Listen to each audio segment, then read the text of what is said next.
구약성경 981면 이사야 11장 1절에서 10절까지의 말씀을 봉독하겠습니다. 하나님의 말씀을 봉독합니다. 이새의 줄기에서 한 싹이 나며 그 뿌리에서 한 가지가 나서 결실할 것이요 그의 위에 여호와의 영 곧 지혜와 총명의 영이요 모략과 재능의 영이요 지식과 여호와를 경외하는 영이 강림하시리니 그가 여호와를 경외함으로 즐거움을 삼을 것이며 그의 눈에 보이는 대로 심판하지 아니하시며 그의 귀에 들리는 대로 판단하지 아니하며 공의로 가난한 자를 심판하며 정직으로 세상의 겸손한 자를 판단할 것이며 그의 입에 막대기로 세상을 치며 그의 입술의 기운으로 악인을 죽일 것이며 공의로 그의 허리띠를 삼으며 성실로 그의 몸에 띠를 삼으리라. 그때에 이리가 어린 양과 함께 살며 표범이 어린 염소와 함께 누우며 송아지와 어린 사자와 살찐 짐승이 함께 있어 어린아이에게 끌리며 암소와 곰이 함께 먹으며 그것들의 새끼가 함께 엎드리며 사자가 소처럼 풀을 먹을 것이며 젖 먹는 아이가 독사의 구멍에서 장난하며 젖된 어린아이가 독사의 굴에 손을 넣을 것이라. 내 거룩한 산 모든 곳에서 해됨도 없고 상함도 없을 것이니 이는 물이 바다를 덮음같이 여호와를 아는 지식이 세상에 충만할 것임이니라. 그날에 이새의 뿌리에서 한 싹이 나서 만민의 기치로 설 것이요 열방이 그에게로 돌아오리니 그가 거한 곳이 영화로우리라. 아멘. 올려드리겠습니다. 아멘. 곧 오실 주님을 간절히 기다리는 저와 여러분 모두가 되시기를 바랍니다. 오늘은 대림절 두 번째 주일입니다. 대림절을 대표하는 예전 색은 무슨 색일까요? 보라색이죠. 잘하시네요. 제가 들고 있는 스톨도 여기에 있는 휘장도 보라색입니다. 이 보라색은 기다림, 준비, 회개, 또 소망을 상징하는 왕의 색깔입니다. 또 여러분 앞에서 보시는 바와 같이 대림절에는 이 대림절 초를 밝힙니다. 그래서 둥근 화환 위에 5개의 초를 꼽아놓고 대림절이 지날 때마다 한 주간에 하나씩 초를 켜는데 여러분이 이 초를 이제 멀리서 계시니까 잘 모르시겠지만 나중에 가까이 와서 한번 보시면 색깔이 다 다릅니다. 보라색에서 점점 옅어져서 분홍색으로 흰색으로, 그래서 성탄절에는 마지막 가운데 있는 흰색에 촛불을 붙이는 것으로 대림절을 맞이하게 되는 겁니다. 이 의미가 뭐냐면 이 어두운 세상에 빛으로 오신 예수님께서 이 땅에 태어나실 성탄절이 다가오면 다가올수록 이 어두운 세상을 밝힌다는 그런 의미를 가지고 있습니다. 여러분들께서도 잘 아시겠지만 저 촛불이 하나씩 켜질 때마다 어두워진 여러분의 삶에도 밝은 빛이 임하시기를 간절히 기도합니다. 예수님을 기다리는 이 대림절 기간에 우리가 생각나는 사람이 또 한 사람이 있습니다. 제가 퀴즈를 한번 내볼 텐데 여러분들께서 맞춰보시기를 바랍니다. 낙타 토롯을 입고 메뚜기와 석청을 먹으면서 광야에서 외쳤던 사람이 누구이죠? 아유, 이 속에 크게 세례요한이라고 하시는데 맞습니다. 세례요한입니다. 세례요한은 광야에서 회개하라 천국이 가까이 왔느니라 라고 외쳤던 선지자였고 또 그 자리에 모여있던 많은 바리새인과 사두개인들에게는 독사의 자식들아 너희가 누가 너희를 가르쳐 이 임박한 진노를 피하라고 하더냐라고 경고의 말씀, 날카로운 경고의 말씀을 했던 선지자가 이 세례 요한이었습니다. 근데 오늘 저와 여러분이 같이 읽으신 이 이사야 11장에는 이 날카로운 세례 요한의 경고의 말씀과는 달리 너무나도 평화로운 분위기를 엿볼 수 있습니다. 이리가 어린 양과 함께 살며 표범이 어린 염소와 함께 눕고 송아지와 어린 사자가 함께 뛰노는 그런 평화로운 모습을 오늘 우리가 읽은 본문에서 엿볼 수가 있습니다. 왜 이렇게 평화로운 분위기에서 세례 요한과 같은 날카로운 메시지를 우리가 들어야 하느냐? 그것은 이 평화가 바로 공의로운 심판을 전제로 하기 때문이라는 것입니다. 이리와 양과 함께 살기 위해서는 먼저 이리의 포악한 성품을 변화시켜야 합니다. 그리고 악이 다스리던 그 모든 악한 세상에 하나님의 공의가 확립되어야만 비로소 평화로운 세상이 우리에게 온다는 것입니다. 그래서 세례 요한이 광야에서 회개하라 라고 외친 이 메시지는 이 공의의 왕, 심판의 왕이 우리에게 오시니 우리 모두 그 심판을 받고 그분의 평화로운 나라에 들어가기 위해서 우리의 죄된 본성을 버리고 그 나라에 합당한 자로 변화되라는 초청의 메시지인 것입니다. 이 진정한 평화는 이렇게 공의의 심판을 통과한 자들만이 누릴 수 있으며 그 공의로움으로 나가는 유일한 길이 바로 회개라는 것입니다. 회개. 오늘 우리에게 주신 말씀을 통해서 이 종말의 때를 살아가는 여러분과 제가 어떻게 이 어두운 세상에서 평화의 싹을 틔울 수 있을 것인지, 우리는 무엇을 회개하고 무엇을 준비해야 하는지 하나님의 목소리를 듣기를 소원합니다. 혹시 여러분의 인생에서 막막했던 때가 언제인지 한번 기억을 해 보시면 좋겠습니다. 번성하게 싹을 틔워서 굵은 나무로 잘 자라가고 있던 내 인생에서 누군가 그 나무를 싹둑 잘라버리고 그루터기만 남아있던 그런 비참한 때가 여러분 있으셨습니까?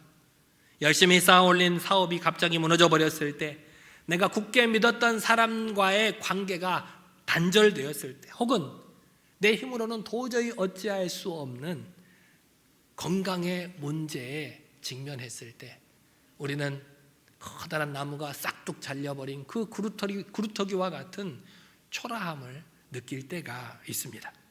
과연 이 그루터기만 남은 이 나무가 새 생명이 돋아날 수 있을까? 내 인생에 과연 봄이 다시 찾아올 수 있을까? 그런 생각에 밤잠을 설치기도 하셨을 것입니다. 오늘 여러분이 읽으신 이사야 11장의 말씀이 평화로운 분위기라고 했는데, 사실은 이 말씀은 이스라엘 역사상 가장 암울한 시기에 선포되었던 말씀입니다.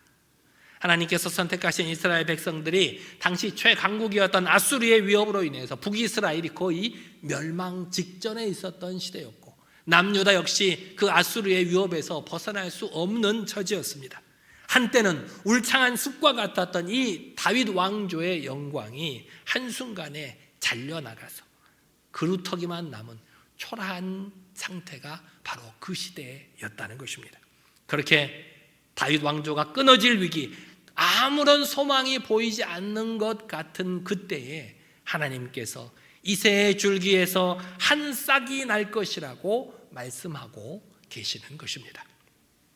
여러분이 읽으시는 오늘 본문 1절부터 5절까지는 다시 오실 메시아, 그 메시아가 어떤 나라를 이루실 것인지 그것을 묘사하고 있는데, 이새의 줄기에서 날 싹이 어떤 분이십니까? 그분은 비록 낮고 천한 모습으로 이 땅에 오셨지만 그 위에 여호와의 영이 임한다고 오늘 성경은 말씀하고 있습니다. 그분은 지혜와 총명과 모략과 재능과 지식과 여호와를 경외하는 영이 충만한 분이라는 것입니다. 세상의 많은 지도자들은 자기 눈에 보이는 것과 귀에 들리는 것으로 판단하게 되지만, 그분은 공의로 가난한 자를 심판하시고 정의로 세상의 겸손한 자를 판단하신다고 성경은 말씀하고 계십니다. 다시 말해서 그분은 우리의 겉모습이 아니라 우리의 중심을 꿰뚫어 보신다는 것입니다. 겉모습으로 우리를 판단하는 것이 아니라 우리의 중심으로 판단하실 분이 바로 그분이라는 것입니다. 우리가 그분의 백성이라면, 그분을 온전히 기다리고 있는 사람이라면 우리도 세상의 방식이 아닌 하나님의 방식으로 주변을 돌아볼 수 있어야 됩니다. 세상은 어떤 방식으로 우리를 돌아봅니까? 눈에 보이는 것으로, 귀에 들리는 것으로 사람들을 판단하기 쉽습니다. 우리가 다른 사람을 얼마나 쉽게 판단합니까? 다른 사람을 볼 때 외모로, 학벌로, 재산과 같은 겉모습으로 그 사람을 판단하기가 쉽습니다. 누가 이렇더라 라고 하는 말을 들으면 그 사실을 확인하고 내 눈으로 직접 보기 전에도 그 말만 듣고 그랬다더라 라고 그 사람을 판단하는 경우가 얼마나 많습니까? 세례요한은 속으로 내가 아브라함의 자손이다, 그래도 내가 예수 믿는 그리스도인이다 라고 생각하면서도 너무나도 쉽게 남을 비판하고 정죄하는 사람들을 향해 외치고 있는 것입니다. 겉모습이 아니라 겉모습을 보지 말고 그 사람의 내면을 보라는 겁니다. 내면의 성령의 열매를 바라보라는 것입니다. 우리는 종종 우리 곁에 오신 주님을 알아보지 못할 때가 있습니다. 주님께서는 수시로, 아니 언제나 우리 곁에 계시죠. 그리고 때로는 내 마음의 문을 두드릴 때가 있습니다. 그런데도 불구하고 우리는 그 주님을 몰라보기 일쑤입니다. 왜 그럴까요? 그분은 정말 작고 가난하고 볼품없는 모습으로 우리를 찾아오시기 때문입니다. 내가 무시했던 그 사람이, 내가 함부로 판단했던 그 상황 속에 주님이 계셨을 수 있다는 겁니다. 우리는 주님이 나에게 찾아오셨다는 사실조차도 모를 때가 있습니다. 다시 오실 주님을 기다리는 이 대림절에 우리가 가장 먼저 잘라내야 할 가지가 이런 편견과 거칠애라는 가지인 것입니다. 사람의 겉모습을 보지 말고 그 사람의 중심을 볼 수 있는 저와 여러분 모두가 되시기를 바랍니다. 우리는 흔히 예수님을 사랑의 왕으로 오신다, 사랑의 예수님이라고 생각하기 쉽지만 오늘 이사야가 예언한 다시 오실 왕은 공의의 심판주다라고 말씀하고 계십니다. 본문 4절 말씀을 같이 한번 읽어보시겠습니다. 시작. 공의로 가난한 자를 심판하시며 정직으로 세상의 겸손한 자를 판단할 것이며 그의 입의 막대기로 세상을 치며 그의 입술의 기운으로 악인을 죽일 것이며, 그분은 반드시 이 세상의 악을 심판하실 것이고 그 심판은 어느 쪽으로도 기울이지 않는다는 겁니다. 누구 편도 들지 않는다는 거예요. 가난하고 겸손한 자, 즉 세상에서 억눌리고 힘이 없는 자들의 편에 서서 하나님의 공의로 심판하시는 분이 바로 그분이십니다. 그분은 공의로 허리띠를 삼고 성실로 몸에 띠를 삼으시는 분이시라고 오늘 말씀에서 우리에게 가르쳐주고 있습니다. 세례요한은 이 공의의 왕, 이 심판의 주가 곧 오실 것이라고 광야에서 외쳤습니다. 많은 사람들을 향해서 그분이 곧 오신다, 그의 길을 평탄하게 하라. 마태복음 3장 10절에 보면 이렇게 세례요한이 외치고 있습니다. 같이 한번 읽어보겠습니다. 이미 도끼가 나무 뿌리에 놓였으니 좋은 열매를 맺지 아니하는 나무마다 찍혀 불에 던져지리라. 가지가 말라버린 가지, 열매를 못 맺는 가지는 잘라서 불에 던져진다는 말씀이죠. 그래서 뭐 하라는 거예요? 잘못을 회개하라는 거죠. 회개하라. 그런데 우리는 회개를 단순히 과거의 잘못을 뉘우치거나 용서를 구하는 그런 속죄의 행위로만 생각하는 경향이 있습니다. 하지만 성경적인 회개는 그것을 넘어서 우리 인생의 방향을 돌리는 것을 의미합니다. 공의의 왕이신 예수 그리스도를 향해서 나의 삶을 완전히 돌이키는 것이 회개라는 겁니다. 그저 지난의 잘못, 나의 부족함, 연약함, 나의 죄를 회개하는 것에 그치는 것이 아니라 그렇게 살아왔던 나의 삶을 이제는 돌려서 주님을 향해서 걸어가는 것, 그것이 진정한 회개라는 것입니다. 세례요한이 외친 회개하라는 이 메시지는 앞으로 심판할 심판주가 오시니 그 두려움에 떨라는 저주의 메시지가 아니라 그 공의로우신 주님께서 이 땅에 오셔서 모든 잘못된 것들을 바로잡을 것이니 지금이라도 삶의 방향을 돌이켜서 그분을 향해서 걸어 나오라는 초청의 메시지인 것입니다. 우리가 회개하지 않는다면 그가 이루실 평화의 왕국에 결코 들어갈 수 없기 때문입니다. 이렇게 심판은 두렵고 때로는 우리가 지나갔으면 좋을 것 같은 심판이지만 그것은 평화를 위한 필수적인 과정이라는 사실입니다. 공의로운 심판이 이렇게 이루어진 후에야, 우리 모두가 그 공의로운 심판을 다 통과한 후에야 하나님의 평화로운 나라가 이 땅에 임하게 됩니다. 오늘 여러분이 읽으신 6절에서부터 9절 말씀은 세상에서 가장 아름답고도 이해할 수 없는 이미지를 우리에게 보여주고 있습니다. 이리가 어린 양과 함께 살고 표범이 어린 염소와 함께 눕고 사자가 소처럼 풀을 먹는다. 여러분들도 잘 알고 계시는 그런 말씀인데 저는 이거 말씀을 준비하면서 어릴 때 제가 배웠던 찬양이 생각나요. 사막에 샘이 넘쳐 흐르리라 사막에 꽃이 피어 향내 내리라 주님이 다스릴 그 나라가 되면은 사막이 꽃동산 되리.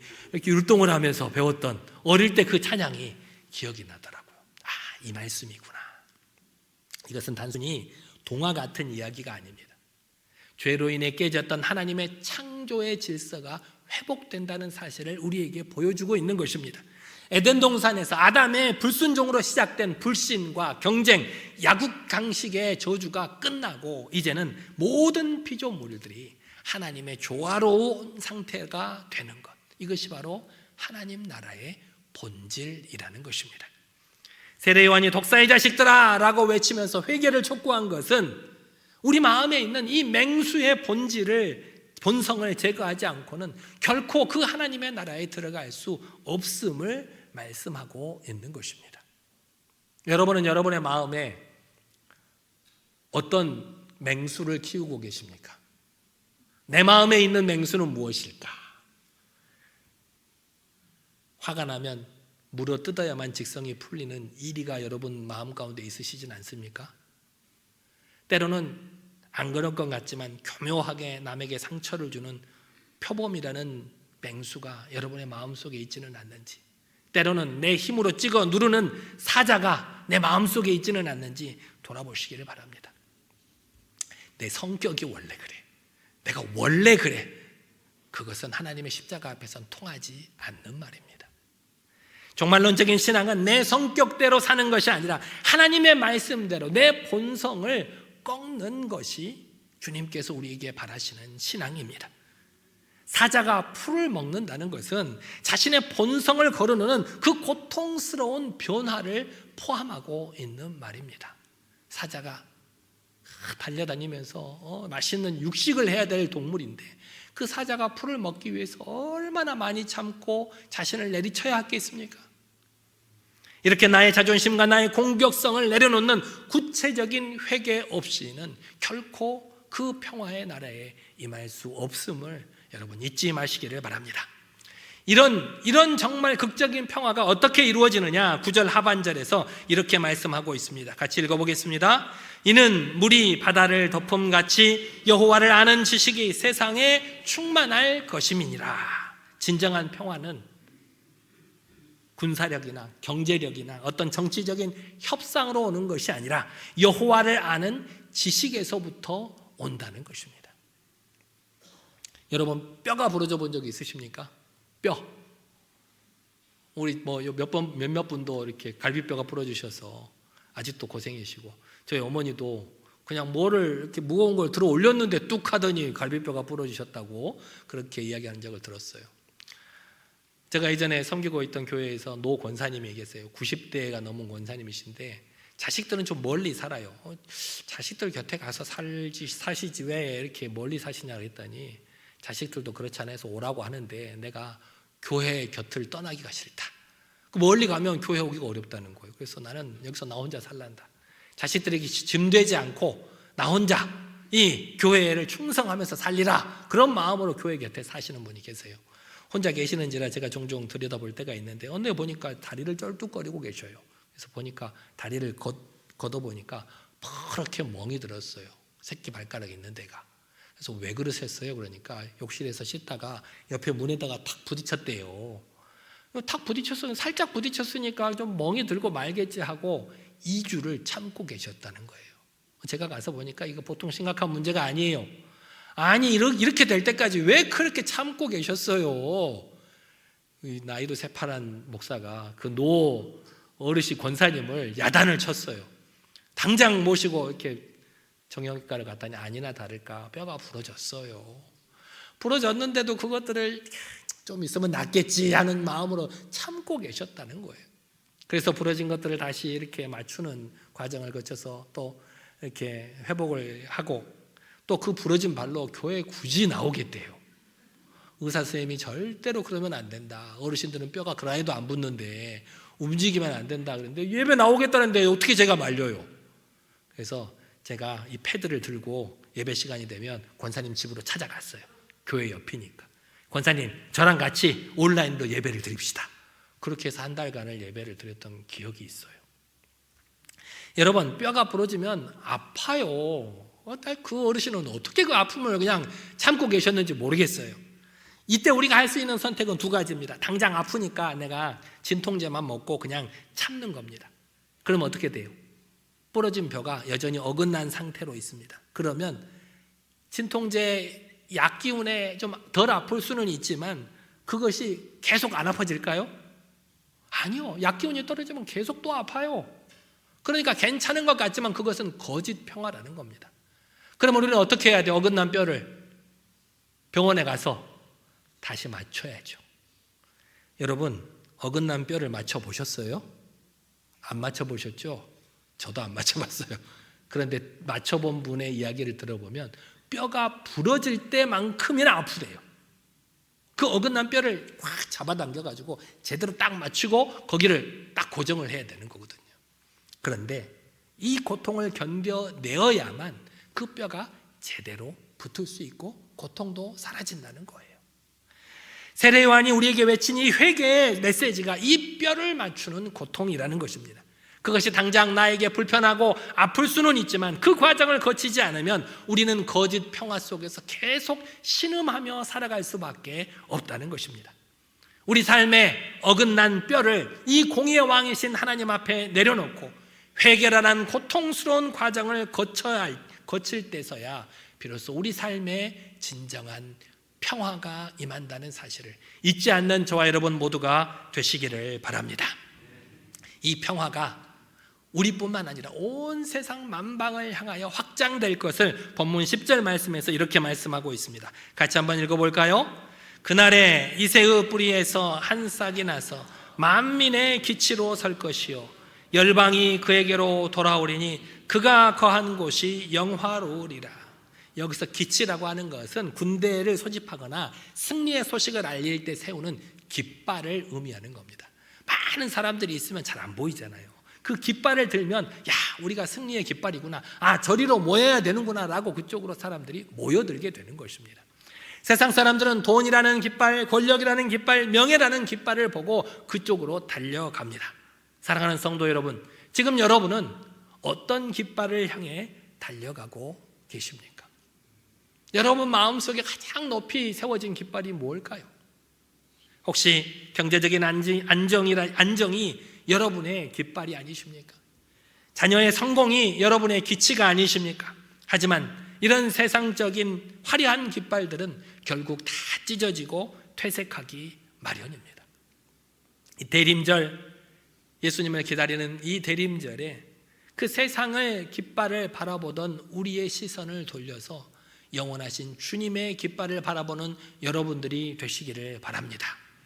대림절 초가 하나씩 켜질 때마다 우리는 내 마음을 다시 돌아보고 나의 잘못된 방향을 주님께로 돌이키는 이 시간이 바로 이 대림절의 기간입니다. 그 어떤 깃발보다 영원하신 예수 그리스도의 깃발 아래로 모일 수 있는 여러분 모두가 되시기를 바랍니다. 오늘 본문을 통해서 우리는 평화의 왕으로 오실 왕, 심판의 주로 오실 그 왕의 나라를 살펴볼 수 있었습니다. 그리고 세례요한의 날카로운 외침을 통해서 그 나라에 들어갈 수 있는 유일한 길이 우리가 우리의 잘못을 회개하는 것이라는 것을 배울 수 있었습니다. 이 말씀을 이제 한 주간 살아가는 여러분의 삶에 어떻게 적용해 보시겠습니까? 지난주에도 제가 결단의 말씀을 이렇게 여러분께 드렸는데 기억하십니까? 하루에 10분 동안 어떻게 하기로 했죠? 저만 기억하나 봐요. 하루에 10분 동안, 하루에 처음 아침에 눈을 뜨면 핸드폰이나 TV를 켜지 않고 10분 동안 침묵하기로 했죠. 침묵. 그 침묵하면서 뭘 하기로 했어요? 내 마음의 가장 높은 곳에 누가 있는가를 살펴보기로 했어요. 그리고 내 마음의 가장 높은 곳에 주님을 모시리라. 오늘 하루도 그렇게 살아가리라라고 다짐해 보기로 약속했습니다. 그 침묵의 시간 동안 내가 어찌할 수 없는 허망한 그루터기와 같은 내 자녀의 문제나 내 건강의 문제나 내 재정의 문제를 주님 앞에 내어놓으시기를 바랍니다. 여러분의 그루터기를 주님께 내어놓을 때 주님께서는 그곳에서 희망의 싹을 틔우실 줄 믿습니다. 그리고 평화의 왕으로 오신 우리 주님을 위해서 우리가 또 다시 한번 결단해 보기를 원합니다. 이리가 양과 함께 살기 위해서는 이리의 날카로운 이빨이 변화되어야 돼요. 날카로운 이빨을 보이면 안 돼요. 그래서 이번 한 주간에 우리 가정이나 직장에서 여러분의 동네에서 남을 비난하는 말이나 때로는 비꼬는 말이나 뒷담화를 멈추어 보시기를 바랍니다. 이번 한 주간, 아니 앞으로 주님께서 다시 오실 이 대림절 기간 동안 내가 남을 향한 나의 맹수의 본능을 내려놓으리라.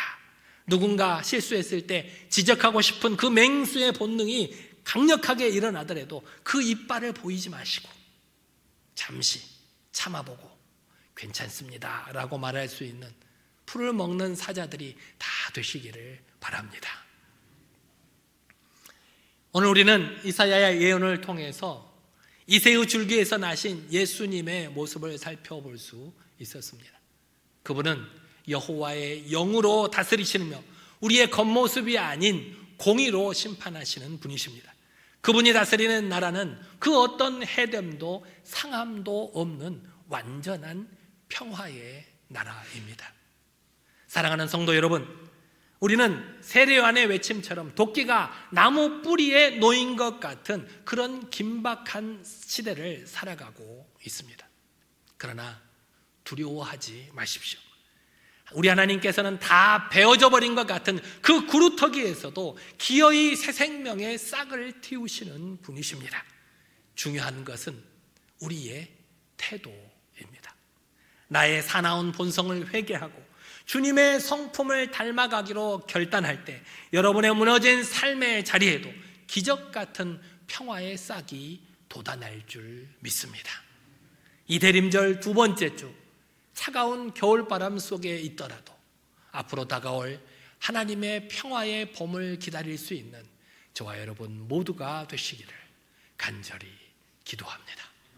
이 시간 같이 기도하겠습니다. 하나님, 내 마음에 남아있는 공격적인 본성과 함부로 판단하는 교만함을 회개하오니 용서하여 주시옵소서. 하나님, 헛된 깃발로 달려갔던 나의 어리석음을 용서하여 주시옵소서.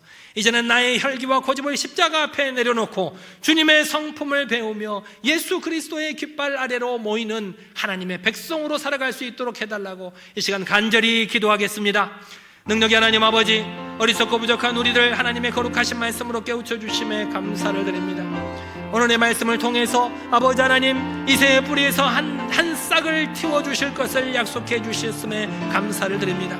여호와의 영으로 다스리시며 공의로 심판하시는 어떤 해됨도 상함도 없는 그 완전한 평화의 나라로 우리가 들어갈 수 있도록 인도하여 주시옵소서. 아버지, 어둡고 험한 세상 가운데 도끼가 나무 뿌리에 놓인 것 같은 그런 어둡고 험한 시대를 살아가고 있지만 주님을 바라보며 아버지 하나님, 그 주님의 깃발 아래로 모여 아버지 하나님, 나의 사나운 본성을 회개하고 주님의 아버지 성품을 닮아갈 수 있는 우리가 될 수 있도록 인도하여 주시옵소서. 나에게 남아있는 공격적인 본성과 판단하는 교만함을 회개하니 용서하여 주시옵소서. 세상의 화려한 깃발을 쫓았던 어리석은 나를 용서하여 주시고 나의 혈기와 고집을 십자가 앞에 내려놓고 주님의 성품을 배울 수 있는 우리 동함의 모든 식구들이 다 될 수 있도록 인도하여 주시옵소서. 함께하여 주시옵소서. 사랑과 은혜가 풍성하신 하나님, 모든 것이 잘려나간 것 같은 그 절망스러운 구루터기에서도 새 생명의 싹을 틔우시는 주님의 섭리를 찬양합니다. 오늘 이사야의 말씀을 통해 참된 평화의 왕으로 오신 그리스도를 다시 바라보게 하시니 감사를 드립니다. 우리 안에 여전히 남아있는 이리와 표범 같은 공격적인 본성, 남을 함부로 판단하는 교만함을 용서하여 주시고 이제는 나의 혈기와 고집을 십자가 앞에 내려놓고 사자가 소처럼 풀을 먹듯 온유하고 겸손한 주님의 성품을 배우게 하여 주시옵소서. 대림절 두 번째 주, 우리의 입술에서 비난을 제거하고 헛된 깃발을 쫓지 않는 오직 예수 그리스도의 기치 아래 모이는 거룩한 백성이 되게 하여 주시옵소서. 우리 삶에 무너진 구루터기마다 회복의 새싹이 돋아나는 은혜를 경험하게 인도하여 주시옵소서. 평화의 왕으로 오실 예수 그리스도의 이름으로 간절히 기도드리옵나이다. 아멘.